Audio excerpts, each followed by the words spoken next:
سنة مربوها لبدي كوني شميت وانكي دولة كترسان قرامة مربوي وعسلا قاتين تدبي توان يول أوكو وارا تدبي توان كا يول وجدد الواحد إن يلا دجالما باهي الدرن سنان شلانتا يسلو كلا عملا سبدريسا تدبي توان كا يول هرمات وارا وعكمدا يول كأومي همسن أو كلحاد يول كاسوا أي وجدد ستاي إن لهرو بيا نظيفة sidoo kale fayadhowr la horumariyay magacaygu waa Khaliif Xasan Maxamed waxaan halkan idin soo gudbinayaa course loo yaqaan water sanitation and hygiene amba wash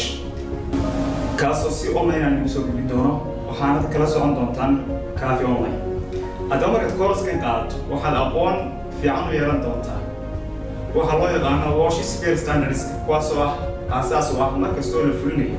shiro wash sidoo kale waxaa la aqoon u yeelan doontaa muhiimadda ay leedahay ama xiriirka ka dhaxeeya biyaha fayadhowrka iyo caafimaadka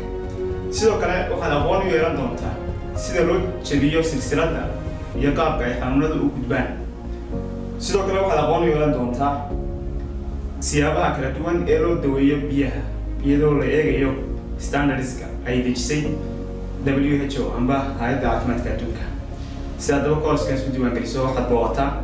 كافي أمي أما لا حي نبرة شاشة كلام الله هذا المصدر